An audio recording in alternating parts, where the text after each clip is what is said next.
A very good afternoon, and today we will introduce you to the air pollution from solid fuels and other informal sectors. What are the challenges? So, along with me, my colleague Roshan Wathore will give you brief account of this and what R&D work we are pursuing at CSIR-NEERI. We always talk about the formal and informal sectors, and informal sectors are often we say they are unregulated. A quick example is during my last talk, I spoke about the automobile emission control. So automobile is a very formal sector, very organized sector, and that's the reason that India could aggressively, implement the so-called the world-class standards. That's the Bharat Stage 6, which requires a lot of technical intervention, fuel quality improvement, which was of course the responsibility of Government of India and the refinery sector. Okay, so there are some specific challenges with the informal sector, I would say. One is extremely cost sensitive. Okay, and second thing, even if you have some regulations, it is quite difficult to implement. Okay. Now, what we are talking here is also something to do with the combustion technology. So I would first very quickly introduce you that the combustion processes are very essential part of our energy demand. Okay, because we are completely relying so far until a decade ago and all that with the combustion processes. That's like coal combustion, the power plant, and many other combustion processes. So they are a part of us. Even automobile works on the combustion processes unless they introduce the electric vehicle. Fine. So we are now kind of listening and debating and discussing too much about the CO2 emissions or the greenhouse gas emissions or the climate change related impacts from the combustion devices or combustion processes. Why so? Because most of our fuel are carbon-based fuel, and obviously in the combustion process they generate CO2.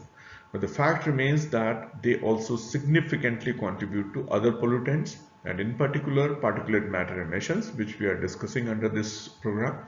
Okay, so unless and until there is a good control, they can become a very big source of particulate matter. What are the major issues? The fuel quality, and I am restricting today to the informal sectors. Okay, like fuel quality was not at all an issue in the automobile sector. So the major issues are the fuel quality, and as we understand, there are three different kinds of fuel by their physical form: solid, liquid, and gas. And then there are raw and processed fuels. So what are these fuels, raw fuel and all these things? If you can see in this picture, there are three things. Okay, one is a solid fuel like the coal, the biomass, the waste biomass, okay, or the firewood, which is often used in the chulha or the cook stove. So it's very difficult for the solid fuel to get mixed with the air, obviously. So we, first we need to gasify it. We provide some kind of a ignition, and with that, liquid fuel is still better, and gas, of course, is the best fuel considered because the mixing of gaseous fuel with the air is really good, and it then helps in efficient combustion. Then the raw and the processed fuel. For example, we know the gasoline or the petrol and the diesels are the processed fuel. It's a designed fuel properly scientifically in the refineries. It's produced in the refineries. While the firewood is just a raw fuel which we are using in the cook stove. So obviously the emissions will depend on the fuel quality. Okay, what kind of a fuel you have, whether it is a raw fuel or the processed fuel or the solid fuel or the gaseous fuel. Then the second most important thing, or equally important thing I would say, is a combustion device. Again, I'll give example of automobile where we use a processed good quality gasoline or diesel, and very advanced like combustion technologies or the engine. While if you compare with the cook stove or the tandoor or many other devices, the fuel is just biomass, okay, or the firewood, and the devices are the cook stove, okay, or for example tandoor. So we need to understand that the emissions will depend on the fuel quality as well as the devices. Then there is also a component which is often ignored, I would say, the exposure or say ventilation, which is generally a remedy for this thing.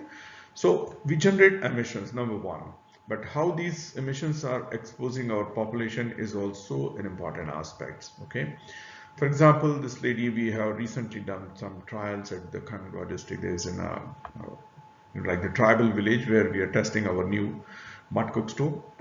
And you can see these kind of a kitchen, which is open kitchen. So ventilation is still better, but you can see a lot of closed kitchen where there's no ventilation. So exposure is high, okay, and emissions retention in the micro environment is very high. So these are the basic things about the combustion.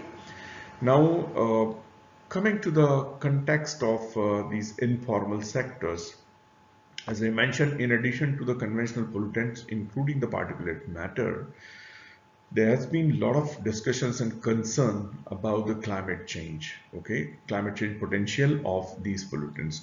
These are known as mostly short-lived climate forces, okay. They are not there in the like environment for a very long durations like CFCs and all that, but their volume is so large that they are very significant, okay. So another problem is these are very dispersed combustion sources, like area sources where the control is very difficult. It's not a point source, it's not even a line source, which is an organized sector or formal sector. So it's very clear from the literature that these informal sectors are significant source of short-lived climate forces like carbon monoxide, VOCs, carbonaceous aerosols, SO2 and NOx, okay. Now, you can even go to many media reports, the magazines which are publishing their scientific reports and the publications. So today we will see that how the inefficient cook stove are actually causing a lot of health issues and a lot of health burden and environmental burden. The next is the tandoor, okay, and we would also briefly touch upon the biomedical waste, especially the sanitary pad, okay, because they are also contributing to the particulate matter emissions. The question is why cook stove in 2021, okay, despite the fact that we have very impressive and successful Ujjwala Yojana, okay, the LPG, like dissemination program of central government, which has made a very significant change. Okay, now the accessibility to the clean fuel or the LPG, I would say, is much higher during the last about 7 to 8 years.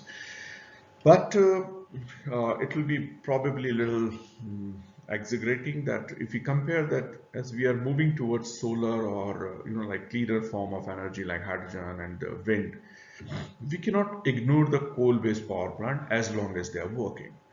Quite similarly, if you see the cook stove, which were in a large number few years back, they are still in the significant number. Okay, more than 40 or 50 crore people are still using the cook stove for certain reasons. Okay, major reason is affordability, because accessibility has been a reason, but the government is taking great efforts as far as to address the accessibility is concerned.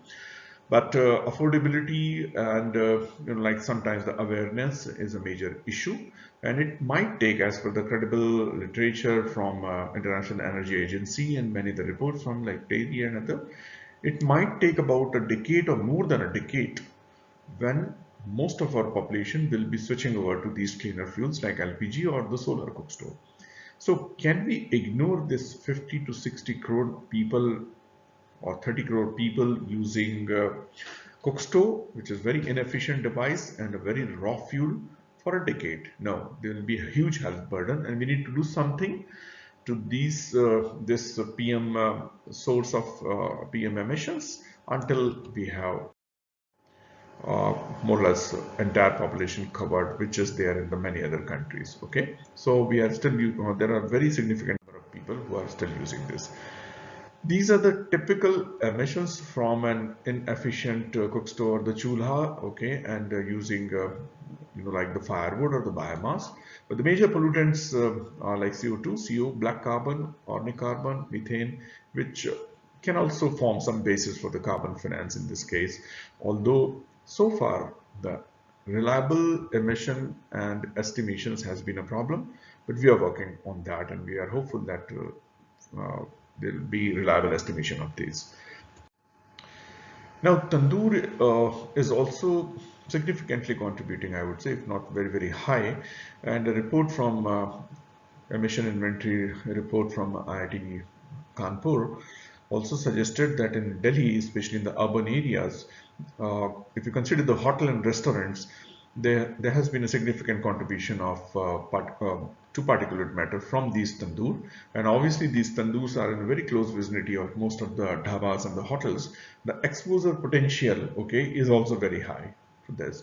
So we have taken a lead from there, and we are trying to understand, and then we have done our own primary data collection and monitoring under a Delhi Pollution Control Committee sponsored study, wherein we could also find that yes, tandoor are significantly contributing. Okay, these are some of the numbers where we can see that the contribution in terms of PM 2.5 as well as the CO emission. So as I started with the combustion devices, obviously we use combustion for many things, okay, for cooking energy, for transportation energy, and for the heating energy and all that. If it is a formal sector and the good devices are there, then it's fine. Otherwise, it becomes very difficult. Okay. Now, this was the background. So, to sensitize all the participants, we cannot ignore the informal sectors in terms of the cookstove, in terms of the tandoor, in terms of the sanitary pad burning, or the like the biomass burning and all these things. What possible solutions? So improved cookstove has been there. In fact, there has been an impressive program of Government of India, although the implementation or adoption has been very poor. Okay, so there has been some reasons. One reason probably was affordability of even this cookstove, which were costly. Second thing, there are a large number of cookstove which were based on the forced draft. There is a fan, small fan, and they also use a kind of a process fuel, which are briquette or the pellet. So these pellets has been a little expensive. Okay, in the market it used to cost about 8 rupees or 9 rupees. So as I mentioned, the poor adoptability of relatively poor adoptability of LPG is mainly because of the affordability reason. So if you are offering something which is not cheaper, so obviously that will also face the same problem. So pellet adoption was not very high, I would say. So what we thought that let us try, and there have been some cookstove in fact, which can use the firewood. So we have scientifically designed at our team, by our team at NEERI. Okay, so we named it Nirdhur. So there has been combustion chamber design. There has been like designs to limit or reduce the heat losses. Okay, and also provide the sufficient primary air and the secondary air. Okay.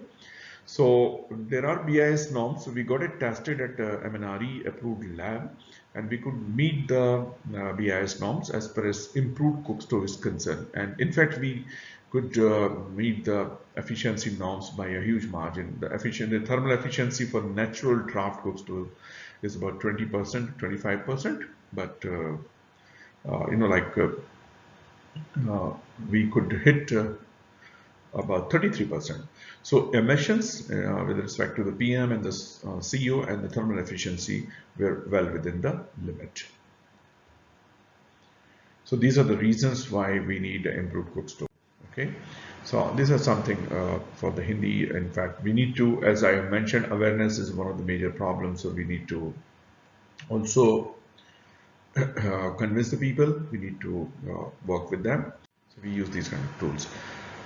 Well, if we have also calculated the net benefit in terms of the cookstove, and it has been very impressive, because the typical thermal efficiency is close to 15 or 16%. So you can double the efficiency in the with the improved cookstove.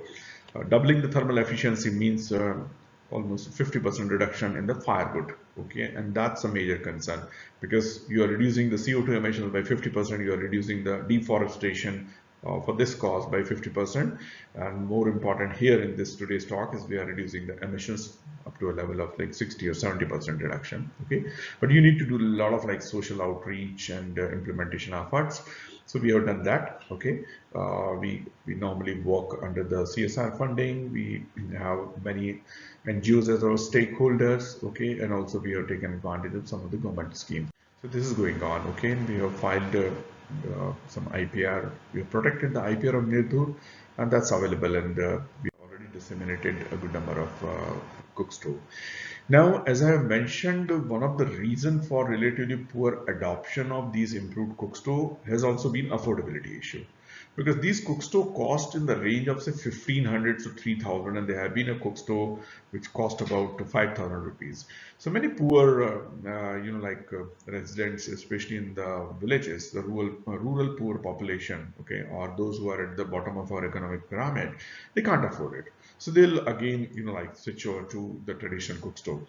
And quite often the life of these cookstove is also like 3 to 4 years or 5 years, so they can't afford it. So now we are recently working, and rather we have been given an assignment by the Glenmark Foundation, okay, to develop the mud cook stove, okay, and which can give us desired efficiency. If not 33%, at least we should be able to meet the BIS norm of 25%. So it's very difficult to work on the mud cook stove because you can't, design the things and fabricate it. But recently we have been successful and at the lab scale, and we designed two such mud cook stove, okay, at our lab, and the lab scale efficiency is sufficient to meet the BIS norms. It is about 27%, okay. But we have now taken these cook stove. We always do that after extensive laboratory trials. We take it to the field, okay, wherein we found that the user perception, okay, feedback or inputs is extremely important, because they are pretty much unaware. Majority of them are not even educated, okay. So it's not easy for them to adopt, or rather it is not easy for us to convince them to adopt for this thing, okay. So they could like this. So we are doing those studies now. The second thing is, as I mentioned about the tandoor, okay. So tandoor, also looking at the problem, we made an attempt, a serious attempt to develop an improved tandoor. Again, principles are to some extent similar, improving the combustion process by providing sufficient primary air and the secondary air, okay. And what we did in this case, because tandoor is a commercial device, okay, it's used in the restaurant mostly, so we thought let us use the process fuel, which is pellets, okay, because they can afford it, and that made a lot of difference. So we have designed this thing and we have extensively tested in the lab, okay, and it was quite good to see that it can reduce the emissions by about 80% in terms of both CO and particulate matter, okay. So this is the prototype of real world prototype of tandoor we have designed, and then we have installed this tandoor in a dhaba in Uttar Pradesh, and we let them use it, okay, and let the customer use it for tandoori roti and all, okay. So we have already done this and it is ready for dissemination, which shows quite impressive CO and PM reduction. There are electric tandoors already available in the market, but there has been some limitations with the electric and those imported tandoors in terms of the cost, in terms of the taste, which is again a subject of users thing. The third thing, as I introduce, is there has been a lot of issues related to the safe disposal of waste sanitary pad, okay. And if you go by the figures, which are very staggering, in fact over 60 crore 600 billion pads are disposed every month in India, okay. There have been a lot of awareness and government is promoting to use the sanitary pads, but people are using it. Adoption is very good, but there has not been a proper mechanism for disposal or safe disposal of this. According to CPCB, norms, which are like BMW biomedical waste norms 2018, there are certain guidelines for these incinerators, okay. There should be certain temperatures in the primary chamber. There has to be certain requirement as far as secondary chamber is required, okay, because these inefficient burning or incinerating these soiled sanitary pads can again generate a lot of particulate emission as well as dioxin and furans. So there are more than 100 products or even more in the market, but we found large number of these incinerators do not meet the CPCB guidelines, okay, because of many reasons. One is a cost, okay. So far I would say this has also been an informal sector, and we came across very poorly designed devices. So with the ARCI Hyderabad and an industry partner Sabol from Secunderabad, we have developed an efficient sanitary pad incinerator called Green Dispo. So there are two advantages with this. One is it meets the CPCB guidelines in terms of total particulate matter also, and other emission. That's an added advantage as far as this forum is concerned. And second thing is we can do that not without using much of energy. So it's an energy efficient incinerator, which is much less polluting. And, this has been recognized by quite a few reputed organizations, including the AICTE and Government of Madhya Pradesh. So we are trying to disseminate as much as possible. So I will stop here, and my colleague Roshan will tell you about the methodology. Okay, it's especially the field evaluation, which is a bit tricky. Okay, and not much have been attempted in India as far as field evaluation of cookstove is concerned. So again, recapping that informal sector significantly contributes toward the particulate matter emissions, and it's not easy to design, develop, and do the adoption in the informal sector for the reasons as I mentioned. One major reason is the cost, and second is implementation of these devices. So it is important to continue with the improved cook stove for those for that population which cannot afford LPG or where the adoption is still going on and it might take a long time. We need to also take care of the devices like tandoor, and it's very important to have some strict implementation and massive implementation when it comes to the good quality energy efficient incinerators for the waste sanitary pads. Thank you. Welcome participants to this lecture of air pollution from solid fuels and informal sectors.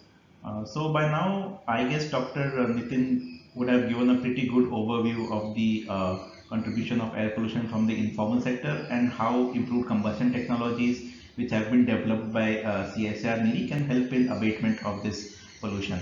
So in this section, we will look into the current methods for on-field evaluation of emissions from informal sector. First, let us look into cookstoves. So there have been efforts to improve cookstoves in terms of combustion efficiency, reduced emissions, and reduced fuel use. So normally the most traditional way to cook would be the three-stone fire as outlined here. The next best improved cookstove would be an improved rocket stove, or it is also called as a natural draft stove. The next stage of improvement in this cookstove is known as the forced draft cookstove. Basically, these cookstoves are ones which have a battery operated fan for more efficient combustion. And then finally, we have the cleanest technology available, which is the LPG emissions. So there have been efforts in India to promote cleaner cooking. The most notable is the Prime Minister Ujjwala Yojana and the Prime Minister Ujjwala Yojana 2.0 in India, which subsidizes LPGs for communities which are below the poverty line. In addition, there are a lot of ongoing efforts by various NGOs and private companies as part of their corporate social responsibility to disseminate clean cooking solutions in India. So how do you know that one cookstove performs better than the other? There should be a metric of comparison between the various cookstove models which are available. So the standard way to test a cookstove in lab setting is via the total capture method. So a typical lab cookstove testing lab would look something like this, where you have a cookstove right here, and then all the emissions which are emitted by the cookstove are captured in a total capture hood, and then you have your dilution tunnel, and here you have all your instruments to analyze the pollutants which are emitted.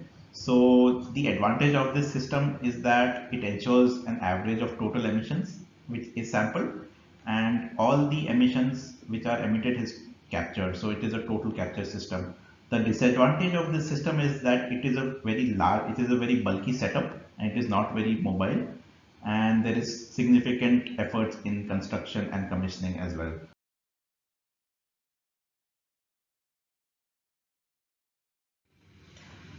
Let us look into the testing protocols which have been prevalent over the last decade. There are three protocols, namely the water boiling test or the WBT, the controlled cooking test or the CCT, and the kitchen performance test, also known as the KPT. So the water boiling test is a simplified simulation of a cooking process where the task is to boil a known amount of water, and the cook stove is rated based on how fast the water reaches boil, how much wood has been consumed in this process, and the emission factors of the pollutants, namely PM 2.5 and CO. The controlled cooking test is designed to minimize the influence of other factors and allows for the test conditions to be reproduced. So basically here what we do is we cook a local cuisine in the lab, and then based on this and to introduce some way this is done to introduce some variability into the cooking process, and then finally the kitchen performance test, or the KPT, is a field-based procedure to demonstrate the effect of stove interventions on household fuel consumption. So the KPT includes quantitative surveys of fuel consumption and qualitative surveys of stove performance, and it also includes an aspect of user acceptability. This is done in the field, and it is usually challenging to perform this due to a lot of uncertain and uncontrollable factors which are often observed in the field. So now you have performed some testing in the lab and you wish to quantify the impacts of these emissions. So how would you do that? So this is a pretty popular metric to quantify both health impacts and climate impacts from a cook stove. So on the x-axis you have your daily PM 2.5 intake, which is on the log scale, which translates to a linear risk scale, and on the y-axis you have a 100-year global warming commitment in terms of tons of CO2 equivalent. So if you look into the cook stove technologies we have discussed so far, the traditional cook stove would be up here on the top right, which means it has the highest impacts on health and on climate because of its inefficient combustion. When we go to the next improved cook stove technology, which is the natural draft stove or a rocket stove, it has, you see that there are some benefits which are offered from using this stove in both in terms of health and climate. Next, if we go to the even improved version of the rocket stove, which is a fan-based stove or a gasifier stove, you see that it offers even more improved benefits. And finally, you have the LPG, which has least impacts on both health and climate.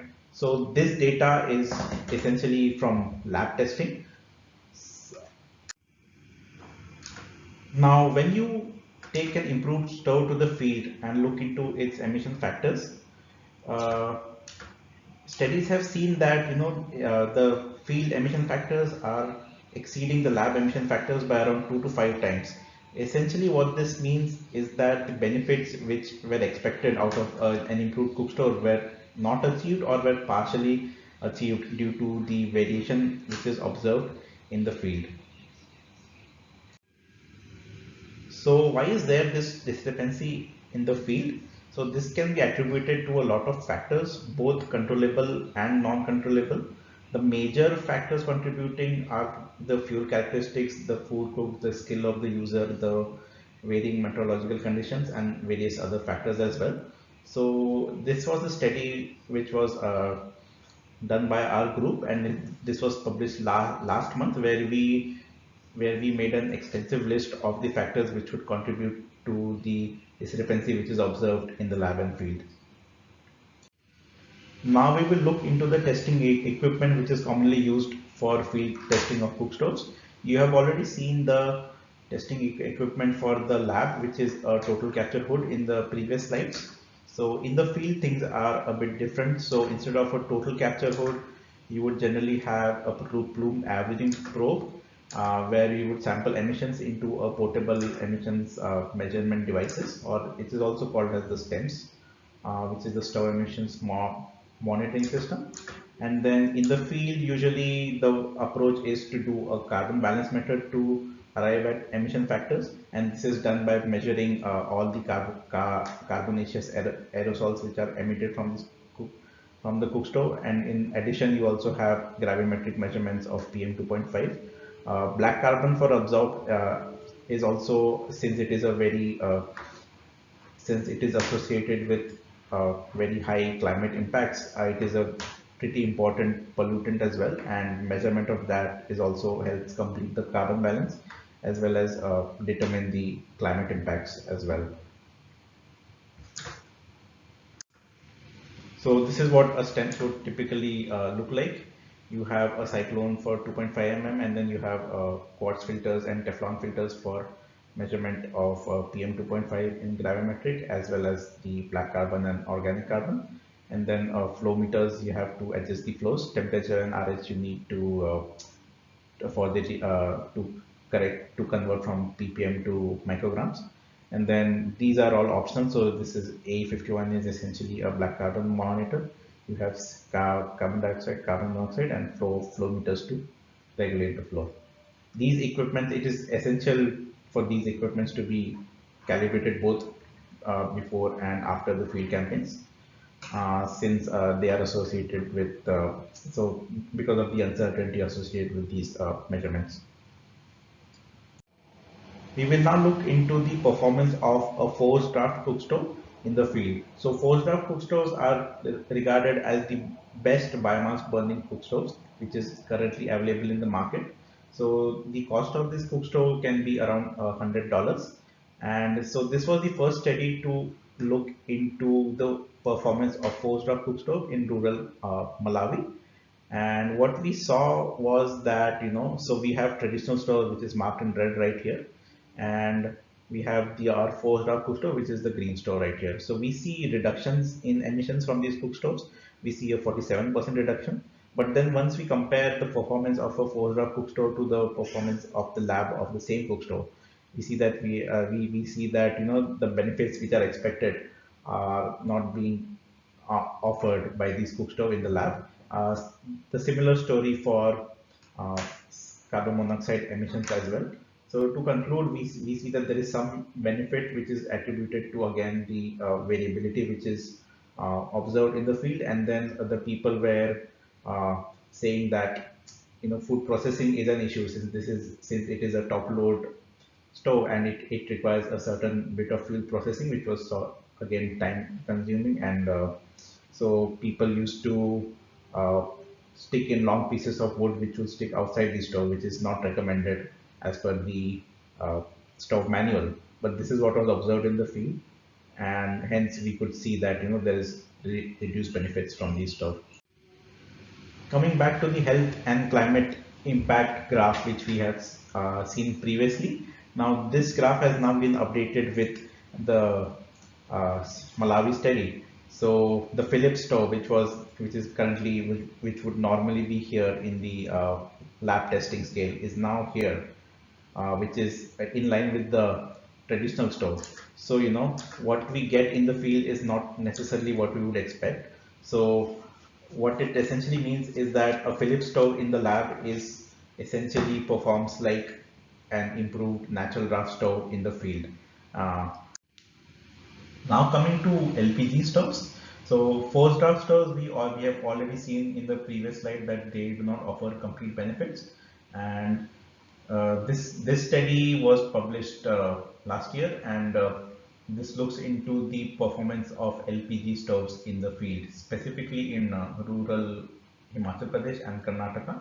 So this is the largest ever study on LPG emissions in the world, which was sponsored by the EPA. And here again we saw a similar story. So the mean PM 2.5 emission factors are 14 times higher, and CO emission factors were around 1.5 times higher in the field than in the lab. Another interesting study which was done in rural Rwanda shows the health and climate impacts of pellet-fed gasifier stoves. So what this basically means is you have a Philips stove, but this time you're changing the fuel from wood to pellets. So as we had discussed earlier, a forced draft stove in the field performs similarly to a rocket stove in the lab. And then but if you have a pellet fed gasifier stove, then you reach right here in this graph. So you are pretty close to LPG performance if you use a pellet in a Philips stove. And this study basically highlights the fact that a stove and a fuel combination influences both health and climate impacts. It is not only the stove which is responsible, but it is actually a combination of the stove and the fuel. The studies discussed so far have pioneered the need of a harmonized testing protocol by the ISO. So this protocol ensures both repeatability as well as it acknowledges the fact that there are various modes of operation which is observed in the field, namely high power, medium power, and low power. The ISO has published new voluntary performance targets for cookstoves, defining benchmarks for efficiency, emissions, safety, and durability. This is a six-tiered system which represents key performance of cookstoves and relates them to relevant impacts. So for each indicators, the cookstoves are rated from tier 0, which is in line with the performance of a traditional cookstove, to the tier 5, which is the highest or the cleanest cookstove. The indicators are designed to be reported separately as each is relevant for different impacts of the stove. So for example, a stove might be classified as a tier 3 for thermal efficiency, but it may be a tier 4 for safety, and so on for the other performance indicators. Here in CSIR-NEERI, we have a national facility which is dedicated to cookstove testing and research. We also undertake third-party testing of cookstoves. So basically, cookstove manufacturers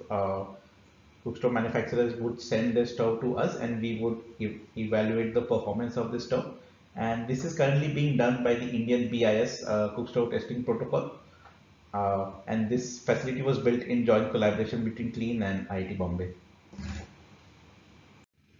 In addition to lab testing, we also have done extensive field measurements of cookstove performance. So this right here is the construction of our mud-based cookstove PERWORK, which has been discussed earlier in this slide.